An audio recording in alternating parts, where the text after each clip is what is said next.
Sendika maromaro eo anivon'ny sehatry ny fanabeazana izay nahazo fanofanana eo amin'izay tontolon'ny fanabeazana izay na ilay antsointsika hoe formation pédagogique no nivory tetsy amin'ny ENS Ampeflo androany izany hono natao dia ny hanatsarana ity tontolo ity. Ny vovonana PSM na plateforme des syndicats de l'éducation à Madagascar sy ny CNM na ny collectif des normaliens de Madagascar dia ivondronan'ny syndicat maro eo amin'ny sehatry ny fanabeazana. Teboka telo lehibe no nivoatra nandritra ny fivoriana izay notanterahan'izy ireo teto amin'ny ENS Ampeflo. Olona nahazo formation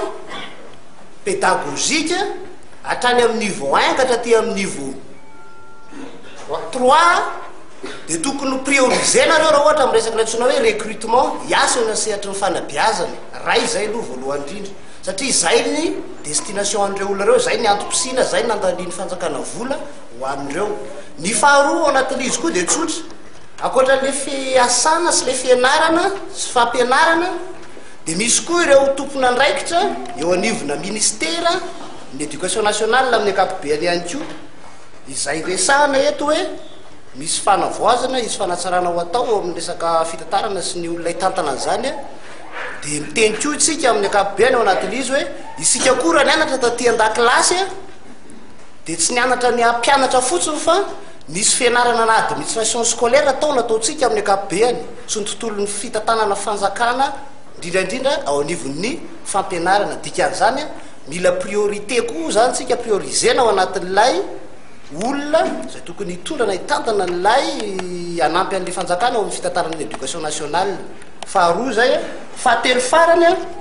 dia mikasika ny hoe inona moa zany ny toro-tanana hafa zay ataontsika hoe moyen na à long terme azotsika atao omena amin'ny fanjakana sy ministère de l'éducation zay mahakasika antsika io dia ny hoe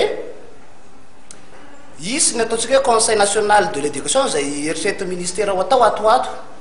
Isika zany ao anatin'izy koa dia tokony mpiatsehatra mavitrika hitondra le fomba fijery zay ratovintsika sy ny zahantsika natao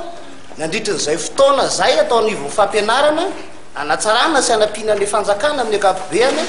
Nisy moa ny fanambarana izay nataon'izy ireo androany mirakitra fitakiana samihafa. Mitaky ny fanomezana hasina ireo mpampianatra mahazo fiofanana amin'ny fanerena ireo taleparitra ny fanabeazam-pirenena DREN sy ny farim-piadidia mpampianarana SISCO, ny chef CRI NFP, ny ZAP, ny proviseur, ny directeur en CEG ary ny directeur ny EPP. Manana sosikevitra ireo vovonana ireo amin'ny andraisana ireo mpampianatra firama rehetra hatramin'ny faran'ny taona 2024 amin'ny alalan'ny fananganana ny tahiry-pirenena ho an'ny fanabeazana na ny Fonds national pour l'éducation eto Madagascar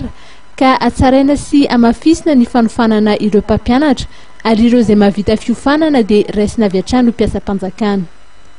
Ny vovonana PSM sy CNM dia manao antso manokana amin'ny gouvernemanta ireo solombavam-bahoaka mba hijery manokana ny olan'ny fanabeazam-pirenena ka hifanometanana satria tsy isy fampandrosoana vanina raha atao atsirambina sy tsy zarizary ny fanabeazana.